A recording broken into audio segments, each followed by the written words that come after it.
Halo semua, nama saya Ian Kelvin Michael, memegang nomor matriks di 2019-2090-893. Dan di sini saya akan membentangkan pengenalan dan objektif pertama tugasan berkumpulan kami yang bertajuk Seni Bina Masjid. Perkataan Jawi dipercayai daripada bahasa Arab, yaitu Jawa. Apabila dijadikan kata adjektif, ia disebut Jawi. Jawi juga dikaitkan dengan perkataan Jawat Wipa yang merujuk sebuah daerah yang terletak di Asia Tenggara. Ibnu Battuta juga menggelar Sumatera sebagai Al-Jawa, dan pendapat ini diperkuatkan lagi dalam catatan Arab yang tertulis sebelum pertengahan abad ke-14 Masehi. Tulisan Jawi bermaksud huruf-huruf Arab dengan beberapa huruf tambahan yang digunakan untuk menulis dalam bahasa Melayu. Salah satu budaya Islam yang jelas dapat dilihat kemunculannya sehingga hari ini adalah seni bina masjid. Terdapat banyak bentuk dan corak bangunan masjid yang berbeza-beza di setiap tempat pada setiap kurun, dan tulisan Jawi banyak kelihatan dalam seni bina masjid. Tulisan Jawi juga beransur-ansur menjadi budaya masyarakat Melayu bagi menggantikan penggunaan aksara Palava, Kawi, dan Brahmi yang telah dibawa ke alam Melayu semenjak Empayar Sriwijaya. Jawi menjadi istilah yang digunakan oleh penduduk Arab untuk mengenali alam Melayu dan penduduknya. Oke, masuk kepada objektif pertama. Tulisan Jawi telah wujud sejak sekitar tahun 1300 Masehi di Kepulauan Melayu. Penyebarannya sangat berhubung kait dengan ketibaan Islam di Kepulauan Melayu, khususnya daripada orang Parsi. Catatan pada 3 prasasti yang menunjukkan perkembangan bahasa Melayu dan tulisan Jawi, yaitu batu bersurat di Pagaruyung, Minangkabau 1356, batu bersurat di Minyak 7, Aceh pada tahun 1380, dan batu bersurat Berang, Terengganu pada tahun 1303 hinggalah 1387. Dan perkembangannya dengan pesat tulisan Jawi ini selaras dengan perkembangan penyebaran Islam. Setelah bangsa Melayu mendapati bahwa tulisan Palava yang digunakan mereka selama ini tidak sesuai sekali sebagai wahana penyebaran perihal agama Islam, tulisan Jawi dipandang tinggi oleh orang Melayu karena bagi mereka ia merupakan gerbang kepada pemahaman Islam dan kitab sucinya, Al-Quran. Penggunaan tulisan Jawi yang berleluasa merupakan faktor utama yang pemangkin kebangkitan bahasa Melayu sebagai serantau di samping penyebaran agama Islam. Pada abad ke-15, tulisan Jawi merupakan tulisan yang digunakan secara meluas di negeri-negeri Kesultanan Melayu, Johor, Brunei, Sulu, Patani, Aceh, dan Ternate. Penggunaan tulisan Jawi.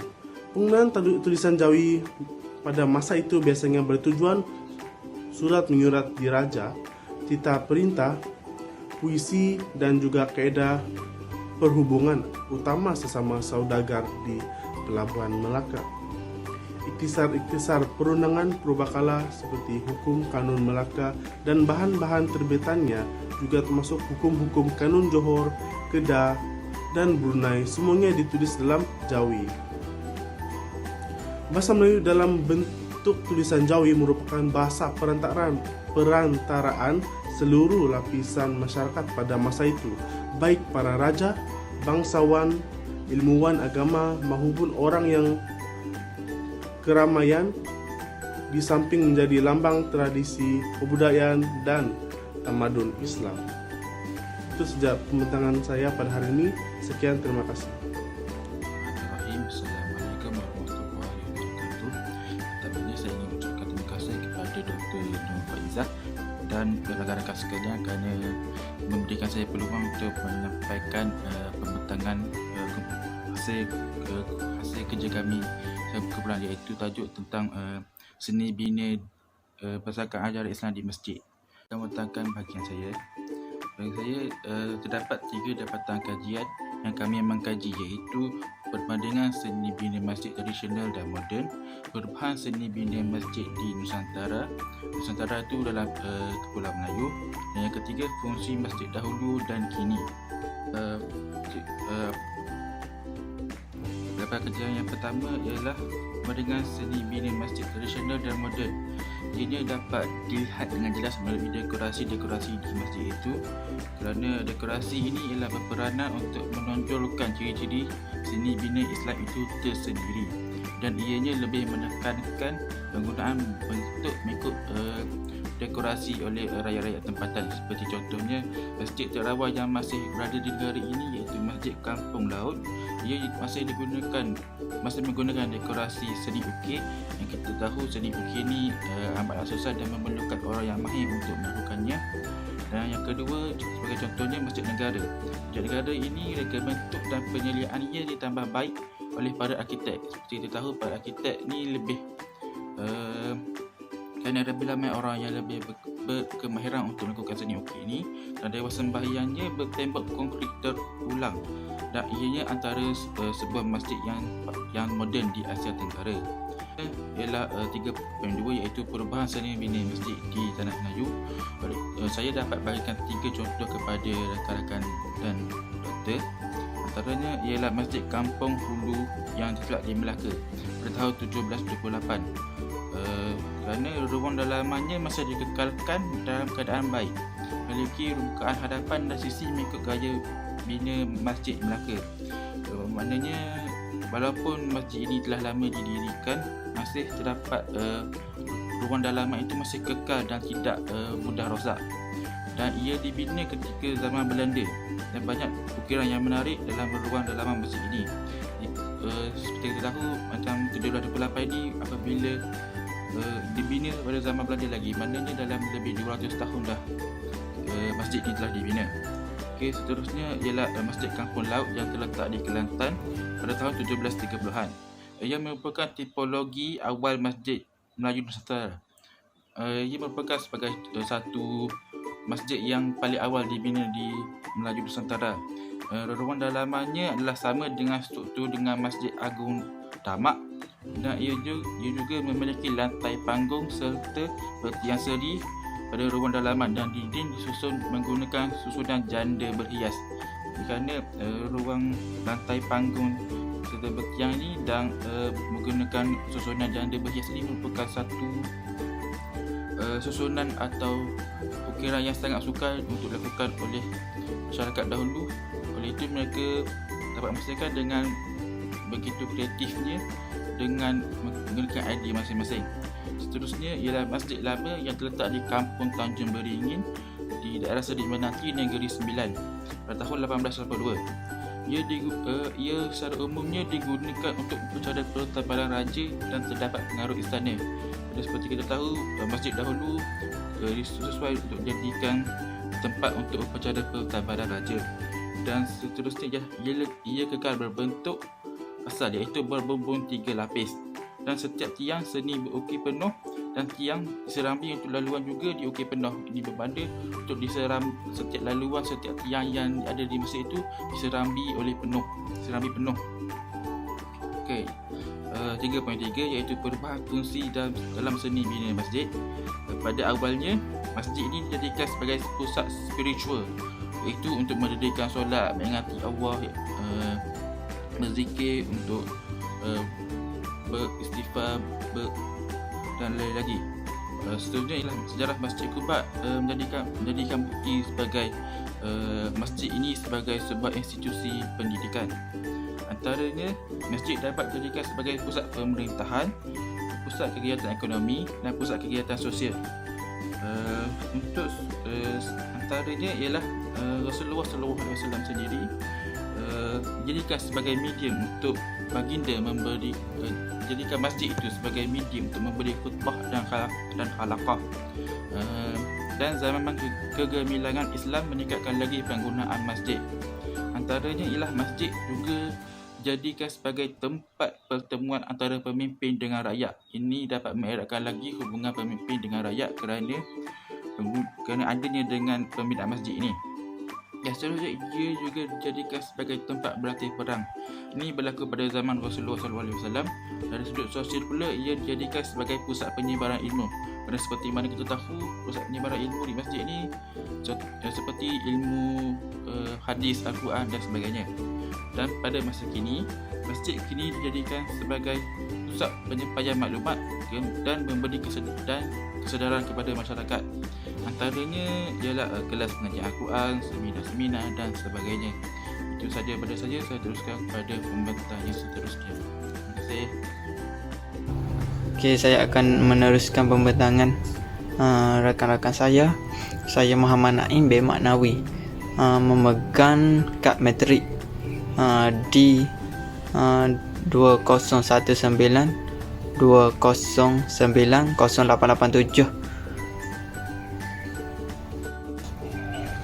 Okey, objektif kajian yang kedua iaitu menhurai komponen-komponen yang penting dalam masjid serta fungsinya. Elemen dan fungsi terbagi kepada 3 iaitu ruang dalaman, ruang luar, kaligrafi dan motif hiasan. Okey, ruang dalaman masjid tradisional. Ruang dalaman terbahagi kepada 3 ruang asas iaitu Dewan Sembahyang. Dewan Sembahyang digunakan untuk bertujuan untuk menunaikan solat, mendengar ceramah agama dan kadang-kala untuk jamuan bersama. Yang kedua iaitu serambi. Ruang serambi berfungsi sebagai ruang limpahan sembahyang, ruang musafir untuk berehat ataupun tidur, ruang untuk makan bersama atau ruang sosial atau berbual-bual. Ruang sembahyang utama juga seringkali digunakan sebagai ruang untuk majlis akad nikah serta upacara bersumpah. Bagi mihrab pula, mihrab ini merupakan ruang utama. Terdapat ruang sokongan bagi melengkapkan ruang utama ini seperti mihrab, mimbar, bilik iman, ruang utility. Bagi komponen yang kedua iaitu elemen ruang luar. Ruang luar masjid juga mempunyai banyak komponen fizikal seperti elemen lantai, dinding, bumbung ataupun kubah, dan hiasan yang banyak kelihatan di ruang masjid. Bentuk bumbung pada masjid tradisional dikenali dengan bentuk atap tumpang kerana ia terdiri daripada beberapa lapis bumbung yang dibina secara bersusun. Ia terdiri daripada 3 atau 5 lapis. Pada lapis teratas dibentuk mahkota atap atau dikenali juga mastikal atau kepala atap. Okey, yang ketiga, elemen ketiga iaitu kaligrafi dan motif hiasan. Kaligrafi merujuk kepada tulisan tangan yang cantik yang dihasilkan oleh penulisan khat. Menurut Rosmiza Ottoman, hiasan yang terdapat pada mihrab dan kiblat masjid di Malaysia adalah bentuk bunga teratai. Antara masjid berbentuk bunga teratai ini ialah Masjid Tengkera, Masjid Batu Uban, Masjid Kapitan Keling, Masjid Kampung Keling, Masjid Kampung Tuan, yang merupakan masjid berbentuk bunga teratai di Malaysia. Okey, saya teruskan pembentangan saya iaitu objektif kajian yang ketiga iaitu pengaruh luar terhadap seni bina masjid. Iaitu pengaruh luar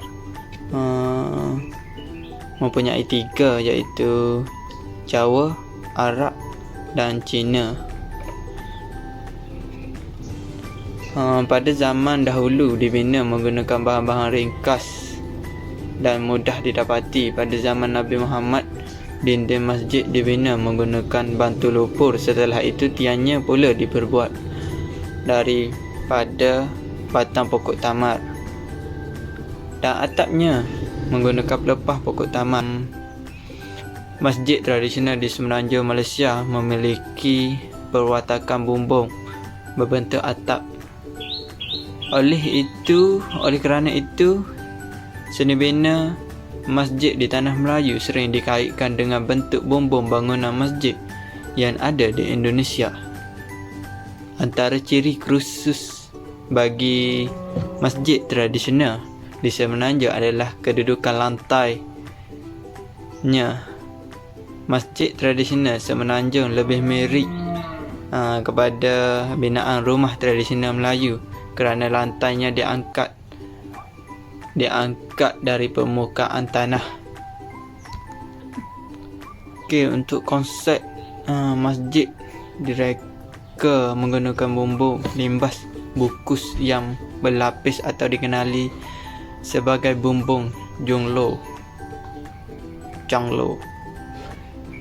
Disebabkan lapis bumbungnya yang bertingkat-tingkat.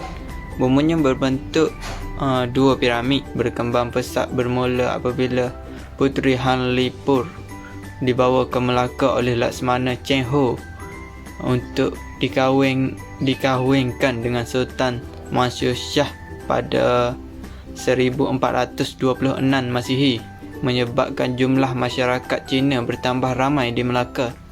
Namun begitu, masjid-masjid yang dibangunkan di kota Melaka sewaktu zaman kegemilangan Sultan Melayu Melaka telah dimusnahkan oleh Portugis. Sungguh bernasib baik, prototipe masjid masih dijadikan panduan bagi membina masjid-masjid selepas kejatuhan Portugis di Melaka pada tahun 1641 Masihi. Masyarakat Cina yang berimigrasi ketika era penjajahan Belanda ini mula memperkenalkan seni bina Cina dalam pertukangan mereka. Lantaran itu, seni bina masjid mula berkembang pesat melalui kemahiran pertukangan Cina, juga turut mempengaruhi pembentukan kaedah pembinaan dan seni bina asli di Melaka pada abad ke-18. Manakala pengaruh daripada ketamadunan India dapat dilihat melalui bentuk binaan kubah, corak hiasan dan penggunaan bahan binaan. Itu saja daripada saya. Sekian, terima kasih. Terima kasih kepada saudara Ian Kelvin, Irfan dan Naim kerana telah memberi maklumat lebih lanjut mengenai kajian yang telah dilakukan. Di sini saya ingin menyampaikan rumusan daripada kajian yang telah kami buat. Dapat disimpulkan daripada kajian ini bahawa tujuan utama masjid mulai dipelbagai semenjak daripada zaman Nabi Muhammad lagi. Bermula daripada hanya melakukan aktiviti berkaitan keagamaan, ia semakin berkembang pesat dan menjadi pusat pentadbiran sosial dan ekonomi. Nabi Muhammad juga telah memberi banyak fokus kepada masjid, terutama sekali dalam etika peperangan. Dan bila kita telusuri dengan lebih lanjut melalui penyebaran Islam ke Nusantara, budaya asal masyarakat turut berubah dari mengamalkan agama Hindu-Buddha bertukar kepada ajaran Islam, dan akhirnya mereka telah menerima tulisan yang diperkenalkan oleh budaya Islam. Daripada tulisan Palava, mereka membentuk tulisan Jawi, dan akhirnya tulisan Jawi telah digunakan dalam aktiviti pentadbiran dan sebagainya. Daripada penyebaran agama Islam juga kita dapat lihat perkembangan seni bina masjid beransur-ansur berubah kerana ada percampuran pengaruh daripada seni bina luar. Bermula daripada atap berpanggung kepada lantai berjubing makmar yang diinspirasikan daripada Masjid Taj Mahal di India. Seni bina Islam ini sebenarnya bukan sahaja perhiasan atau nilai estetika. Ia juga bertujuan untuk mempromosikan agama Islam kepada yang bukan Islam. Sebagai contoh, Masjid Negara menjadi sebuah tarikan utama pada masa kini untuk para pelancong yang ingin melancong ke Malaysia, dan mereka akan lihat seni bina Islam di situ. Seni bina masjid yang indah menjadi salah satu cara untuk berdakwah dan memberi contoh yang baik kepada agama Islam. Seni bina yang indah juga mampu melahirkan ketenangan semasa melakukan ibadah kepada umat Islam yang melakukan ibadah di masjid itu. Pergi kepada rujukan, kami telah menggunakan 3 buah buku sebagai rujukan utama dalam kajian ini, serta 7 jenis tesis untuk memperkuatkan lagi hujah kami. Kami juga telah melampirkan beberapa lampiran di belakang.